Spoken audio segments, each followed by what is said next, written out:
Bonjour, bienvenue dans cette partie du cours sur les grilles en Bootstrap. Bootstrap dispose d'un système de grilles qui facilite le positionnement des éléments au sein de nos pages web. Alors, il faut noter qu'une grille est composée d'un container et à l'intérieur du container, on peut mettre des lignes et des colonnes.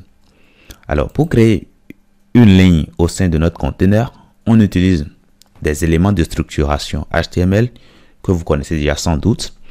Et on lui donne une classe qui a une valeur row.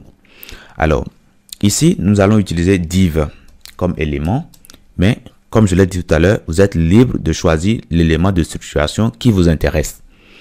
Et une fois que ça c'est fait, maintenant nous allons lui donner la classe row. Et voilà, c'est bon, on vient de créer une ligne. Alors, on peut mettre du contenu à l'intérieur. Déjà, nous allons venir sur le site ici. Lorem ipsum et nous allons tout simplement copier un peu du test aléatoire que nous irons tout simplement coller là-bas.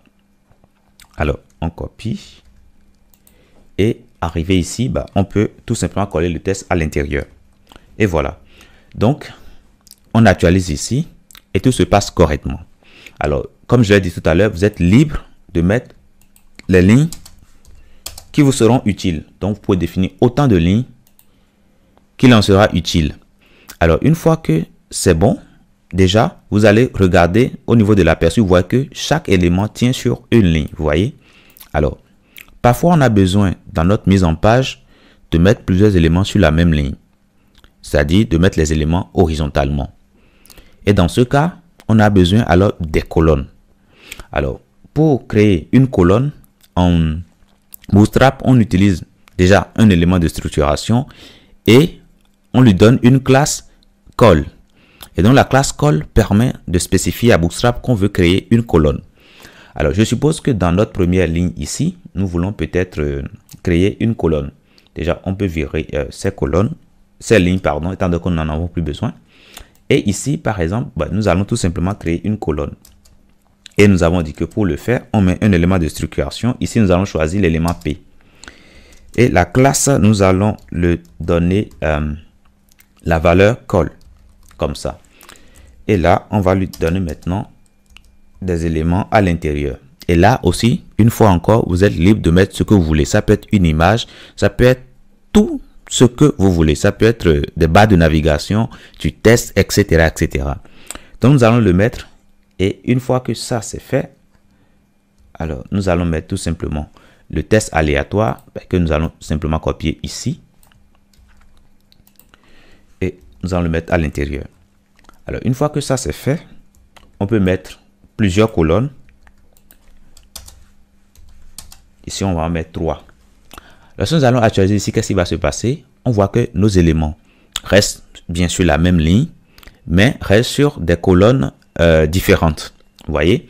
Alors, on peut déjà mettre ici tout simplement un style pour que cela soit bien visible. Style P. Nous allons lui attribuer une bordure. Border.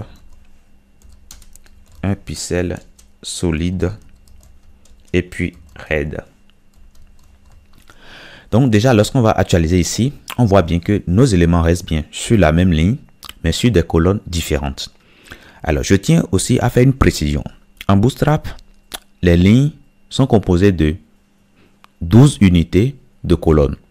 Donc ici, quand vous mettez peut-être les colonnes et vous ne spécifiez pas le nombre d'unités à utiliser, évidemment, les colonnes se partagent de manière équitable les 12 unités disponibles. Maintenant, on peut aller loin et dire maintenant, au lieu de donner les 12 unités, au lieu de partager les 12 unités disponibles, on veut donner peut-être 5 unités au premier élément. Et dans ce cas, on met tiret et on met 5. On veut donner peut-être, disons, 4 unités au deuxième élément. Et on veut donner peut-être 3 unités au troisième élément. C'est-à-dire aux troisième colonne de notre ligne. Alors, lorsque nous allons actualiser ici, qu'est-ce qui va se passer? On voit qu'il y a automatiquement un changement des largeurs de nos colonnes. Donc, voilà comment aussi on peut personnaliser le nombre d'unités qu'on veut attribuer à chaque colonne. Maintenant, il faut absolument que la somme des unités fasse bien 12. Si c'est en dessus de 12, eh bien, ça ne va pas bien marcher. Imaginez peut-être que ici, au lieu de mettre 3, ben, on mettait peut-être 5 par exemple. Qu'est-ce qui va se passer? On actualise et voilà, vous voyez, l'élément, parce que déjà, les deux là occupent déjà 9 unités. Et donc, quand on va compter 5 ici, le 5 ne peut pas tenir sur la ligne, c'est-à-dire sur le nombre d'unités qui reste. Donc, automatiquement, l'élément vient dans une nouvelle ligne ici. Vous voyez, bien évidemment, c'est dans la même row que nous avons ici, mais ça n'arrive plus vraiment à rester sur la même ligne et ça vient tout simplement dans une nouvelle ligne. Donc, voilà comment on peut spécifier. Alors, déjà, nous allons rétablir ici pour que tout puisse bien rester sur la même ligne. Voilà. Maintenant, qu'est-ce qui se passe lorsqu'on regarde sur les écrans de taille très petite? On regarde ça déjà ici sur téléphone ici. Voilà, téléphone ici. On voit que les éléments sont restés, c'est-à-dire la mise en page est restée telle quelle. Vous voyez, ça n'a pas changé. Lorsqu'on va venir sur tablette, ici, voilà, la mise en page n'a pas changé. Et lorsqu'on est sur des écrans de PC aussi, la mise en page n'a pas changé. Vous voyez? Donc, c'est ce qui se passe généralement lorsqu'on met tout simplement colle comme ceci. Vous voyez? Alors, on peut aller loin et spécifier le média. Et dans ce cas, la mise en page se fera uniquement pour ce média spécifié. Alors, nous avons déjà vu les types de médias qui existent. Nous avons vu les breakpoints et nous avons dit qu'il en existe 5. Alors, donc, du coup, lorsqu'on veut spécifier le breakpoint, c'est-à-dire le média, on met tout simplement le breakpoint ici. Et une fois qu'on met le breakpoint, on met maintenant le nombre d'unités qu'on veut allouer. L'unité. Donc, voilà. Donc, on met déjà call, on met le tiret du 6, on met le breakpoint et on met le nombre d'unités qu'on veut allouer. Alors, je suppose peut-être qu'on veut définir une mise en page pour les médias MD et plus. Alors, donc ça veut dire qu'on va simplement mettre ici MD. Si on met MD comme ça ici, automatiquement, la mise en page va s'adapter pour tous les écrans MD et plus. Donc ici, je suppose que nous voulons lui donner, disons, 4 par exemple. Et puis, pour notre deuxième colonne, nous voulons lui donner, supposons 5. Et puis, ici, pour notre troisième colonne, nous voulons lui donner 3 par exemple. Donc déjà, nous allons actualiser ici. Qu'est-ce qui va se passer? Déjà, on va agrandir. On actualise. Qu'est-ce qui va se passer? On voit que ici, on a quelque chose de l'ordre de 4. Hein, et ici, on a quelque chose de l'ordre de 5. Ici aussi, on a quelque chose de l'ordre de 3 comme nous l'avions spécifié. Alors, si on vient sur un écran de taille MD, ici, on a aussi la même chose. Par contre, si on vient sur un écran inférieur, on va venir sur le téléphone ici. Qu'est-ce qui se passe? On voit que chaque colonne reste sur une ligne. Donc, c'est ce qui se passe par défaut lorsqu'il n'y a pas de spécification. Par défaut, sur les téléphones, chaque colonne reste sur une ligne. Par contre, lorsqu'il y a de spécification, c'est cette spécification qui est respectée. Mais ici, on voit qu'il n'y a pas de spécification pour les écrans de téléphone. Les écrans de téléphone, c'est les écrans de type SM ou bien INS-S. Alors qu'on a défini la règle pour MD et plus. Donc, c'est pourquoi au niveau des téléphones, on voit que chaque colonne reste sur une ligne. Alors, imaginez qu'on veut peut-être étendre la règle au téléphone, par exemple. On mettra tout simplement ici.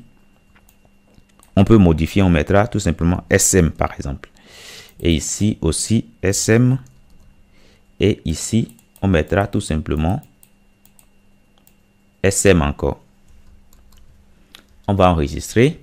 Et lorsque nous allons actualiser ici, qu'est-ce qui va se passer? On actualise. Déjà SM, SM, c'est bon. Maintenant, on change ceci, on actualise. Et là, c'est bon. On essaie de réduire. Alors, on va bien regarder ici dans notre body pour voir si les règles ont bien été prises en compte. Voilà, call SM4, voilà, etc., etc. Donc, lorsqu'on va regarder sur notre écran ici, évidemment, on voit que la largeur est inférieure à SM. Vous voyez, la largeur ici, c'est 360. Et ici, 360, c'est inférieur à 576. Alors, on peut changer tout simplement la largeur et mettre tout simplement 578. Voilà, et se rassurer bien qu'on est dans SM ici. Lorsqu'on va actualiser, on voit que tout marche correctement. On voit que nos spécifications que nous avions définies ici pour les écrans SM marchent correctement. En dessous, ça ne marche pas. C'est-à-dire si on met déjà 5 ici, ça ne marchera pas. Vous voyez, ça ne marchera pas. En dessous, ça ne marche pas. Mais tout ce qui sera en dessus marchera. Voilà, donc tout ce qui sera en dessus marchera. Donc voilà comment on peut définir des propriétés pour des médias donnés. Alors, vous voyez que lorsqu'on met SM ici, ça agit pour SM et plus. Parfois, on peut vouloir appliquer une règle uniquement pour SM et une règle uniquement pour MD et une règle uniquement pour LG, etc., etc. Donc, pour ce faire, vous allez les définir spécifiquement. C'est-à-dire, après le SM, vous allez définir maintenant la règle pour MD. Donc, vous allez encore mettre call-MD et vous allez mettre, disons, 4. Je suppose que vous voulez mettre ça à 4 pour MD. Et maintenant, pour MD, vous voulez aussi mettre ça à 4 ici. Et là aussi à 4. Pour LG, par exemple, vous voulez peut-être mettre ça, disons, à 6, par exemple. 6 ici. Et ceci. LG, on va mettre LG. Voilà. Donc, pour LG, vous le mettez à 6. LG, vous le mettez à 6 aussi. Et LG, vous le mettez à 6 aussi. Alors, lorsque nous allons déjà actualiser ceci, qu'est-ce qui va se passer? Déjà, on est sur les écrans de taille MD. Et on voit qu'on est bien à 4. Ici, on est sur les écrans de taille voilà, MD. Ici, lorsqu'on actualise, on est sur MD. Lorsqu'on va enlever, voilà. Là, on est sur les écrans de taille de PC. Sur les écrans de PC, on voit qu'on est bien 4, 4, 4. Donc, ils ont partagé de manière équitable. Par contre, lorsqu'on va descendre et on sera à SM, par exemple, voilà, on voit qu'il y a une différence maintenant. On a 5 au milieu et on a 4 au début ici et puis 3 enfin. On voit que c'est même de taille plus petite que les autres. Pour les écrans LG, c'est les écrans larges, par exemple. Qu'est-ce qui se passe? On voit que ceci occupe 6 unités, ceci occupe 6 unités. Donc, on est à 12 déjà pour ces deux-là. Pour ces deux-là, on est déjà à 12 pour le LG. Donc, ça veut dire que le LG qui va suivre viendra sur une nouvelle ligne. Et on voit que ça marche correctement. Donc, déjà, voilà comment on peut spécifier les propriétés pour les médias. Vous voyez? Et donc, à chaque taille de média, automatiquement, l'affichage change, etc., etc. Alors, je tiens à faire juste un rappel avant de finir. Alors, nous avons dit que on peut spécifier pour chaque élément. Hein. Maintenant, si on veut appliquer une règle pour tous les médias, bah, on sera tenté de dire qu'on va mettre ins_s, étant donné que ins_s marchera pour ceci et tous les breakpoints supérieurs. Et donc, notez que si on veut mettre pour tous les médias, ben, on ne met plus rien du tout. On ne met pas le breakpoint, on met directement l'unité. Comme ce que nous avons fait au début. Vous voyez, on mettra tout simplement l'unité.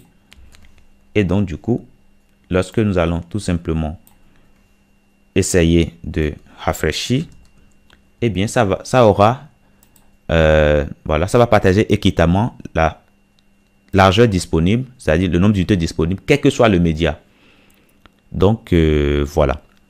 Donc, voilà ce que je tenais à vous dire sur cette partie. N'hésitez surtout pas de reprendre. Et une fois encore, vous pouvez mettre autant de lignes que vous voulez. Et autant de colonnes. N'hésitez surtout pas de reprendre tout ceci. Et vous allez voir que ce serait très facile. Vous pouvez mettre des images peut-être à l'intérieur. Donc, c'est vous qui voyez. Donc, je vous dis déjà merci pour cette partie. Et à très bientôt dans la prochaine.